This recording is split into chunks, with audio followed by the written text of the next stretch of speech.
nderek Gusti ngantos lami-laminya gemartoskan Injil suci margine tiang waluya margine salebe ngamba bangun turut prek Allah babakan tresno sejati berjaga tentrem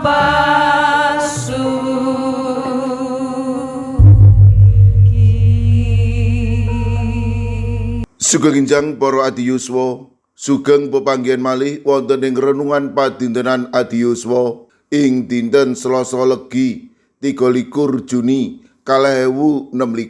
Sumangga dinten punika kita nampeni jejer tiang mursid.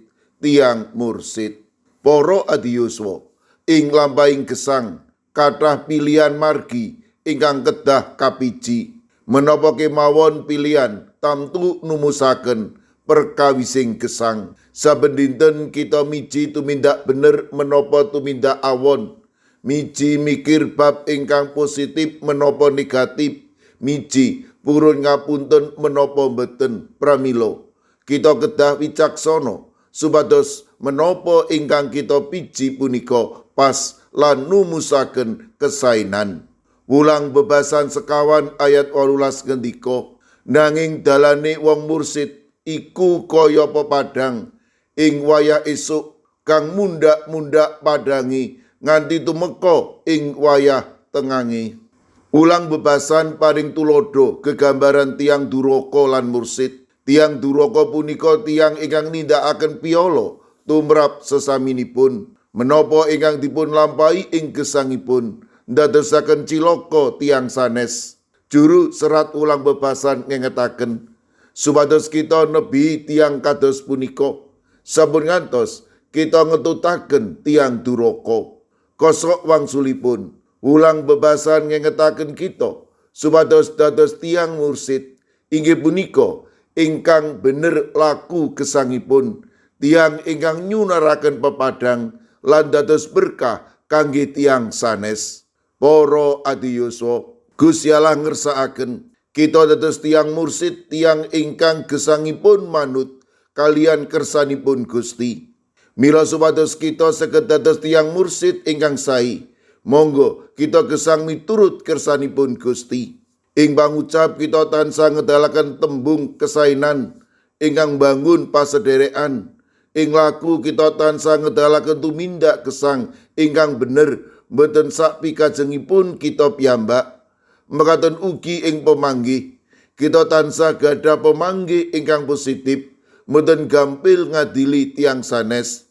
Gusti paring kekiyatan lan kawicaksanan dhateng kita mujudaken gesang dados tiang mursid. Amin. Sumangga kita ndedonga. Matur nuwun Gusti. Dinten punika paduka paring pepemut amri kawula ngudi minangka tiang mursid ing tata gesang kawula. Kawula pasrahaken para adiyuswa dalasan anak putu kawula ing pundiya kemawon. Monggo paduka ingkang reksa paduka ingkang mitulungi matemah sedayanipun menika tansah saged mujudaken tiang mursid lan dados berkah lan pikantuk berkah saking paduka. Mirunggan kalau pasrahaken Lare Reno putranipun Pendeta Sucahyono GKJ Kenalan ingkang dasak mangke nembe wonten ing RSU Magelang. Kawula pitados menawi paduka badhe tansah paring kegiatan lan bagas kesarasan. Kawula ugi masrahaken pinisepuh Dia Anggraini ing wilayah setunggal GKJ Magelang ingkang dasak mangke ugi wonten ing griya Sakit Harapan. Kawula pitados paduka ugi makarya matemah serek kawula punika ugi enggal nampi wetahing kesarasan. Boten kasupen kawula pasrahaken Lare Astama Kusala wayah putipun Ibu Sukarjo ingkang dasak mangke nembe nandhang sakit. Kawula pitados menawi paduka ugi badhe maringi kegiatan kasantosan lan wetahing kesarasan.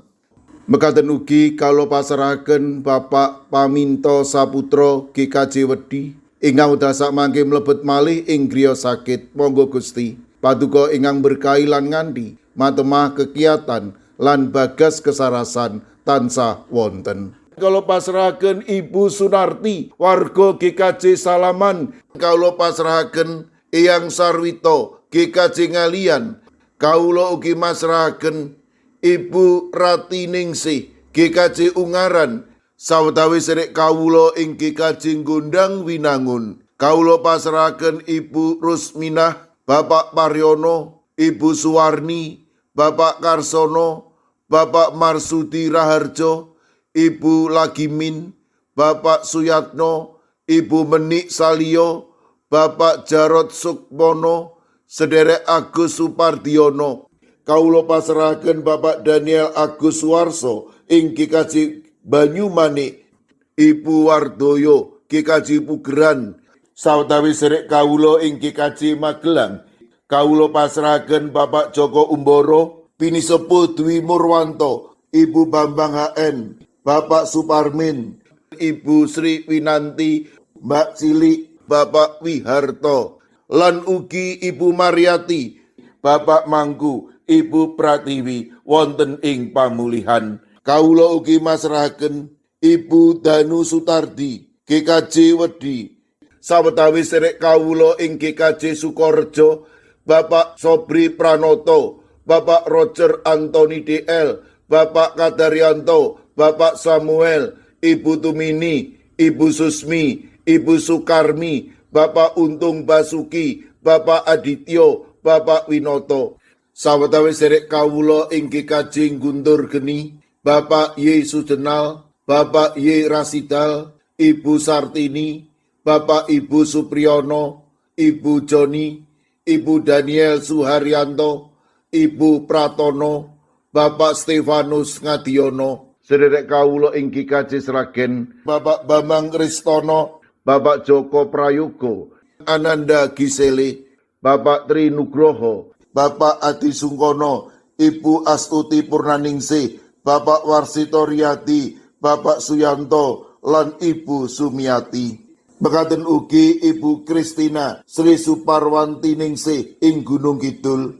Kawula pasrahaken sedherek kawula ing GKJ Wonocatur, Ibu Daniel, Bapak Ujianto, sedherek kawula ing GKJ Kabluk, Bapak Darmo, sedherek Susi Artowati, Bapak Edi Mursetyo, Bapak Yosua Jimmy Paningsang. Kawula pasrahaken sedherek kawula ing Pugeran, Bapak Minto Taruno, Bapak Sugiri. Mekaten ugi sedherek kawula ing GKJ Antp Salatiga, Ibu Paini, Ibu Jumini, Ibu Juminah, Bapak Joko Wahyu Adi, Bapak Kustam, Bapak Sukiman, Bapak Slamet Mulyono, Ibu Tuminem, lan Mbah Jah.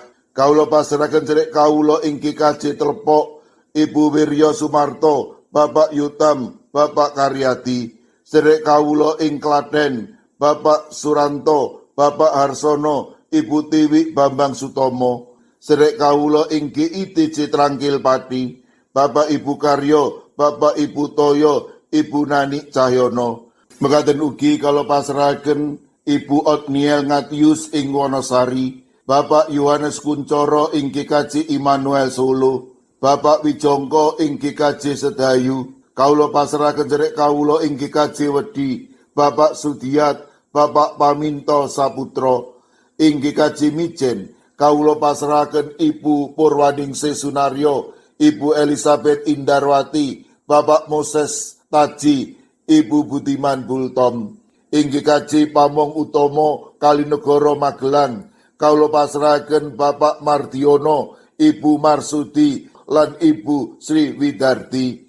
Kawula pasrahaken sedherek Hesti ing GKJ Wonocatur, Ibu Lilik Sutopo ing GKJ Semarang Barat.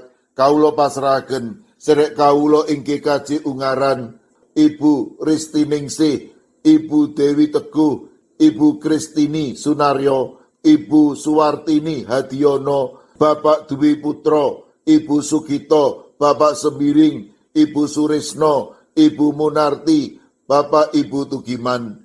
Kaulo pasrahaken Bapak Yohanes Mudadi ing GKJ Tuban. Kaulo pasrahaken sedek kawulo ing GKJ Wonosobo, Bapak Yusuf Sunaryo.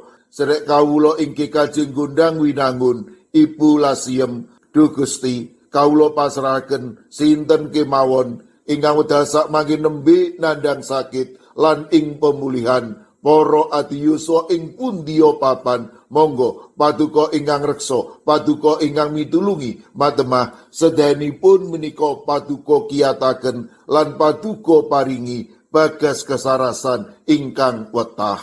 Kawula pasrahaken sedaya pandonga pasambat kawula wonten ing asta paduka Gusti kawula Yesus Kristus. Amin.